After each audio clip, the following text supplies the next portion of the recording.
ঘটনা ঘটেছে 20 তারিখ, সেদিন কারফিউ ছিল না, দুই ঘন্টার জন্য শিথিল করেছিল 12টা থেকে 2টা। তখন 12টার 5-10 নাগাদ আম্মুকে বলতেছে নাস্তা খাইয়া যে আমি একটু চা খেয়ে আসি নিচ থেকে। তো চা খাইতে গেছে, দোকান থেকে আমাদের কাছে ভিডিও ফুটেজ আর ছবি আছে, দোকান থেকে পুলিশ বের করে বেধুমে মারছে, পিটাইছে। তারপরে বলছে দৌড় দিতে, দৌড় দেওয়াতে এখানে একটা গুলি করছে, পায়ে একটা গুলি করছে। যখন পড়ে যাইতে নিছিল তাকে তার ফ্রেন্ড পিছন থেকে টানতেছে, আপনি দেখবেন তাকে নিতে দিচ্ছে না।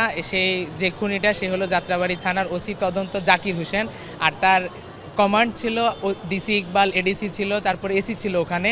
আমি সেটা ডিসির কাছ থেকে পরে জানতে পারছিলাম যে সেই অপারেশনে তো আমরাও ছিলাম যাত্রাবাড়ি থানার ওই থানাধীন অবস্থায়, এবং ডিসি সাহেব আমার পাশ থেকে খালি ওনার ফোন থেকে দেখাচ্ছে ছবিগুলো, দেখেন কি কি হয়েছে যাত্রাবাড়ি থানায়। তখন আমার ওনাকে প্রশ্ন করতে আমার খেয়াল ছিল না যে আপনি যেহেতু ছিলেন তাহলে আপনিও জানেন আমার ভাইকে কে মারছে। তখন ওনার কাছে আমি জিজ্ঞেস করিনি, ওনাদের কাছে বিচার চাইতে গিয়েছিলাম, উনি কোনো আশ্বস্ত করেনি।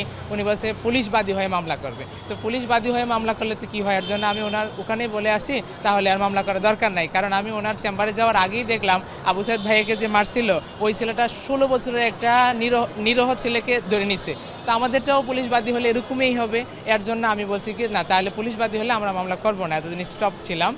তারপর আন্দোলনের দিন তো আমার ভাইকে ওরা গুলি করলো, তারপরে দুইটা টিম আসছে নেয়ার জন্য, তারা নিতে দেয়নি, পুলিশ বাধা দিছে। তারপরে আমার ভাই যখন বলতেছে আঙ্কেল আমাকে বাঁচান, ওরা গিয়ে লাথি মেরে নাকটা ভেঙে ফেলছে ওর।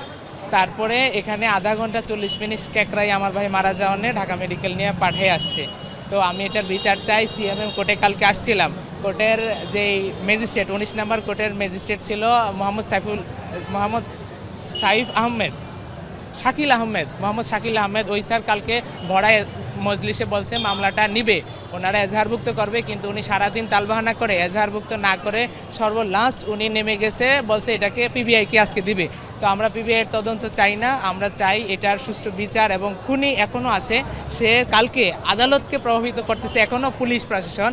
কালকে 3 জন পুলিশের ঊর্ধ্বতন কর্মকর্তা আইসা সেই 19 নম্বর কোর্টে জাস্টিসের সাথে আলাপ করছে, আলাপ করে তারা পিবিআইকে তদন্ত দিছে। পিবিআইয়ের তদন্ত কি আপনারা জানেন, সাগররুনি মামলার এখনও তার রিপোর্টে দেয়নি পিবিআই, আজকে 15-16 বছর হয়ে গেছে। আমরা পিবিআইয়ের তদন্ত চাই না, আমরা এটা দ্রুত ট্রাইব্যুনালে চাই। এবং কি ওই আসামিকে, আমি ডিবির ঊর্ধ্বতন কর্মকর্তাদের কাছে সাহায্য চাই। ওই আসামি এখন নাকি পল্টন থানায় আছে, জাকির, উনি যাত্রাবাড়ি থানায় তদন্ত ওসি ছিল, এখন পল্টন থানা নাকি উনি ট্রান্সফার হয়ে গেছে 14 তারিখে। আমি চাই ওনাকে আইনের আওতায় আনা হোক।